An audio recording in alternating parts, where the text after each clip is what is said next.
Nazmul Hassan is a student activist and General Secretary of the Bangladesh Student Rights Council. He played a key role as the central coordinator of the anti-discrimination movement in 2024 in Bangladesh that was successful in toppling the government. Now, that is an achievement.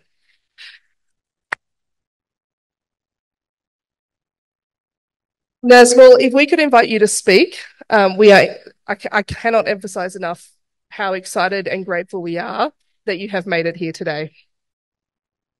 Good morning. Assalamu alaikum. I would like to extend my sincere thanks to PSI for inviting me to this Asia Pacific Regional Community of Public Service International as a representative of the July mass uprising movement that took place in Bangladesh in 2024. I was one of the central coordinator during the uprising, and I am the General Secretary of Bangladesh Student Rights Council.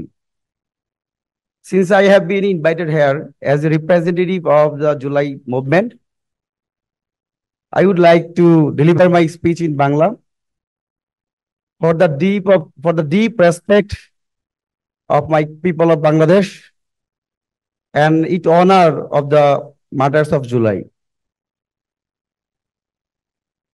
গভীর শ্রদ্ধার সাথে স্মরণ করছি fascist Sheikh Hasina সরকার কর্তৃক শহীদ আবু সাইদ, মুগ্ধ, ওয়াসিম, শহীদ জিয়াদ সহ 2000 অধিক শহীদদেরকে।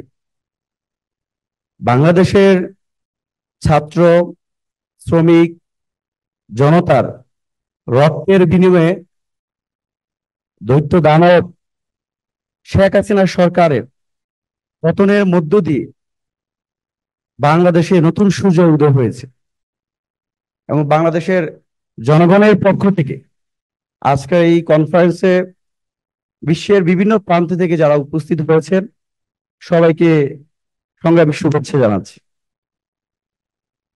আসলে বাংলাদেশে কেন শেখ হাসিনার পতন হয়েছে, কেন জুলাই অভ্যুত্থান সংগঠিত হয়েছে? দেখুন, আমরা অ্যান্টি ডিসক্রিমিনেশন স্টুডেন্ট মুভমেন্ট বৈষম্য বিরোধী ছাত্র আন্দোলনের ব্যানারে আমরা সরকারের কাছে আবেদন করেছি সরকারি চাকরিতে যে বিদ্যমান 56% কোটা রয়েছে সেই কোটা সংস্কার করতে হবে। এটাই দাবিটা ছিল বাংলাদেশের প্রত্যেকটা বিশ্ববিদ্যালয় কলেজের শিক্ষার্থীদের প্রাণের দাবি। বাংলাদেশে প্রায় 28 লক্ষ শিক্ষিত তরুণ যারা অনার্স মাস্টার্স কমপ্লিট করেছে তারা বেকার হয়ে আছে। এমন এক সময়ে সেই কোটা চাপিয়ে দেওয়া তরুণদের জন্য আত্মহত্যার শামিল। তাই আমরা সরকারকে বলেছিলাম 56% কোটা রিফর্ম করতে হবে। কিন্তু এই যৌক্তিক আন্দোলন করতে গিয়ে শেখ হাসিনা সরকারের সন্ত্রাসী সংগঠন ছাত্রলীগ, যুবলীগ, আওয়ামী লীগ এবং তার শাসনামলে পুলিশ, র্যাব, বিজেপি তাদের সশস্ত্র হামলায় বাংলাদেশের 2000 অধিক শহীদ হয়েছে। জাতিসংঘের মানবাধিকার বিষয়ক যে ফ্যাক্ট ফাইন্ডিং রিপোর্টে উল্লেখ রয়েছে সেখানে 1400 জন শহীদ হয়েছে। এখানে আসলে অবশ্যই জানা উচিত আপনাদের যে এই আন্দোলনে সবচেয়ে বেশি শহীদ হয়েছেন শ্রমজীবী মানুষ, রিক্সা চালক, ভ্যান চালক, রেস্তোরাঁর কর্মকর্তা, প্রায় 284 জন শহীদ হয়েছে। ছাত্র শিক্ষার্থী শহীদ হয়েছে 269 জন এবং শিশু চিলড্রেন শহীদ হয়েছে 135 জন, নারী শহীদ হয়েছে 11 জন। এবং আমাদের এই আন্দোলনে সাংবাদিক যারা আসছে সেই সাংবাদিকদেরকেও শেখ হাসিনা সরকার হত্যা করেছে, 6 জন সাংবাদিককে হত্যা করেছে। এবং রায়ের বাজার বৃদ্ধভূমিতে ওই সময়ে 120 জন বেওয়ারিশ লাশ পাওয়া গেছে। একই সাথে আমরা দেখতে পেয়েছি বাংলাদেশের বিভিন্ন প্রান্তে, টাঙ্গাইল, খুলনা, চট্টগ্রাম, সেই সব জায়গাতে বেওয়ারিশ লাশ হিসেবে তাদেরকে দাফন করা হয়েছে।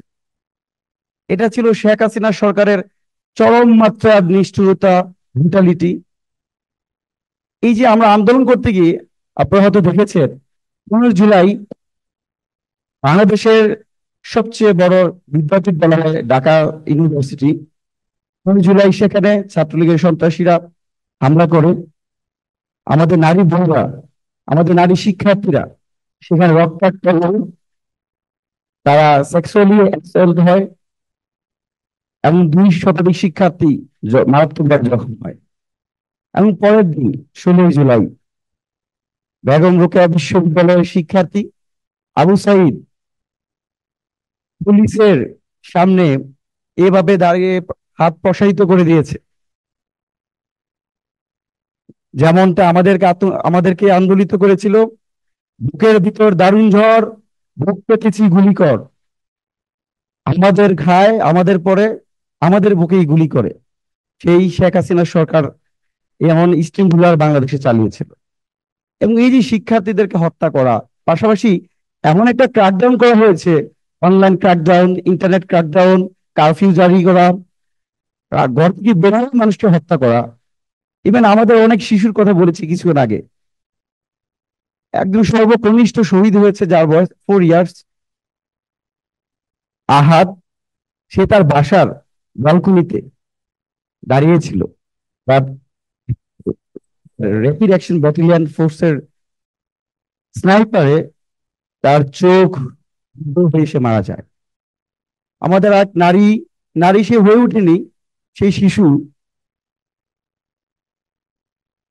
গুলতির রায়, তাকেও সেই বাসার ব্যালকনি থেকে গুলি করে হত্যা করেছে।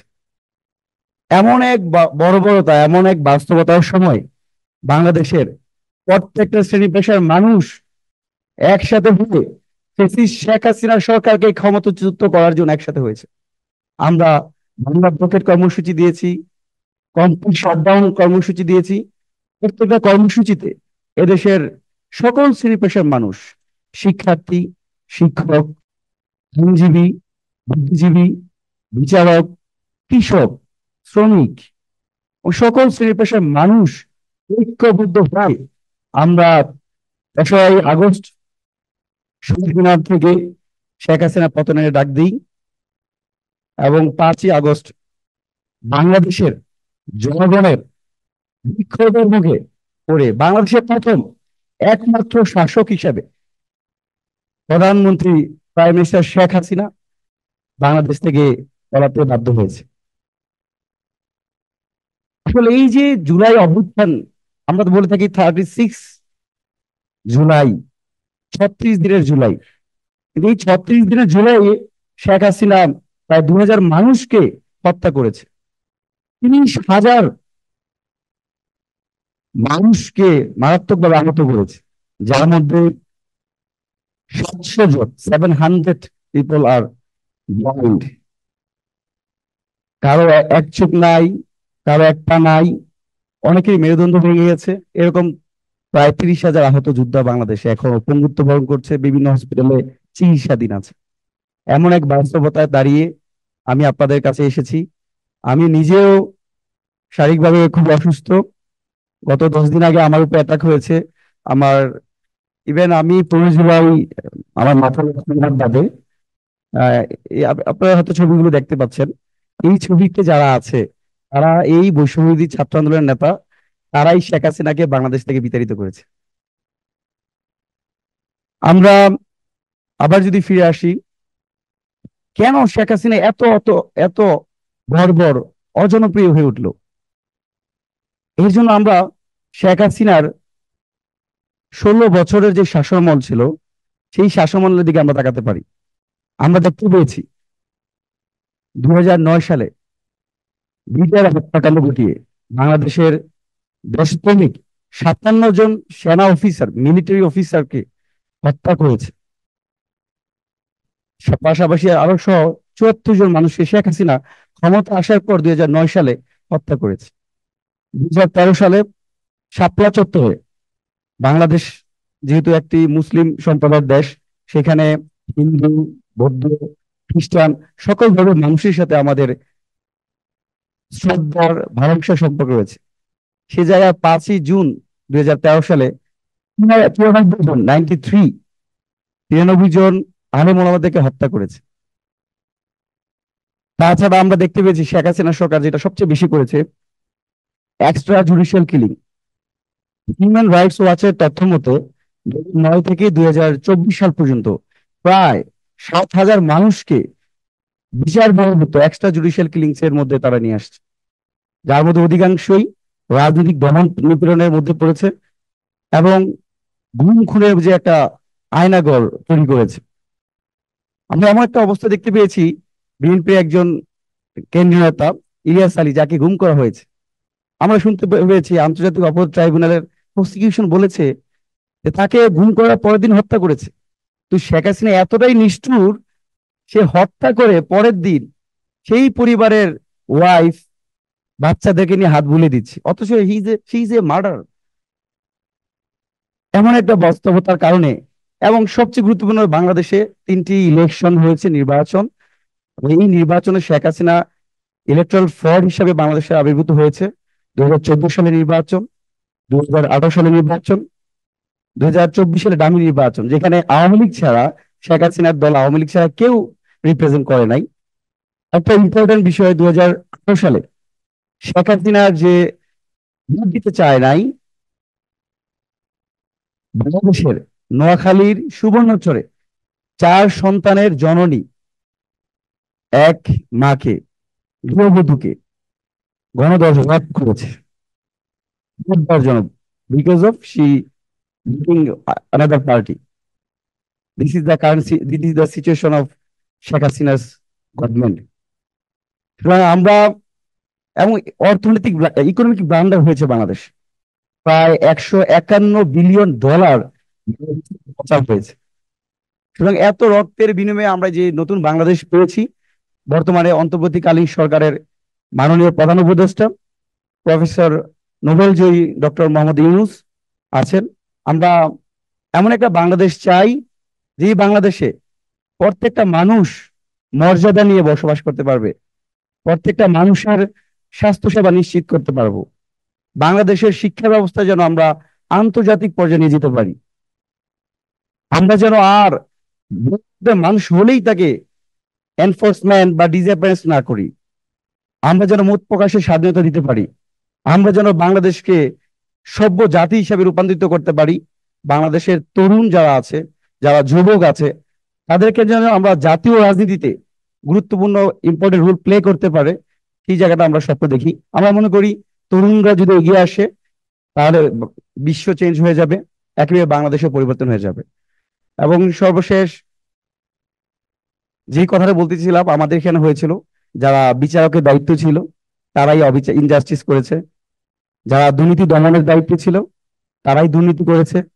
এই এই সিনারিও বাংলাদেশে আমরা দেখতে চাই না, বাংলাদেশে আমরা হতে দিব না। এবং সর্বশেষ আমি একটি কথা সবার উদ্দেশ্যে বলতে চাই,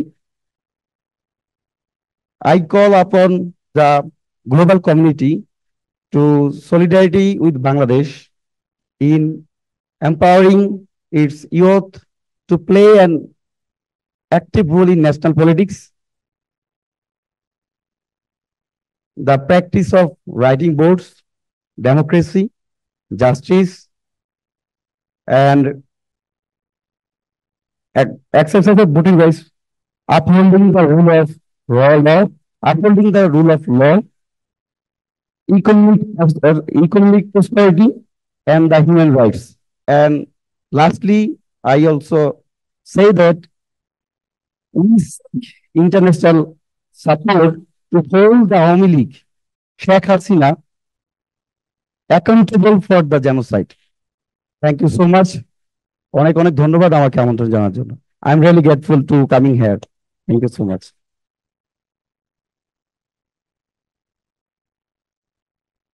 Nazmul, thank you so much for your speech, for giving us your very valuable time, and for joining us, even though you have been injured. We are incredibly lucky to have you here, and I hope that we can all interact with you more over the coming days of APRICON. Thank you so much. Another round of applause.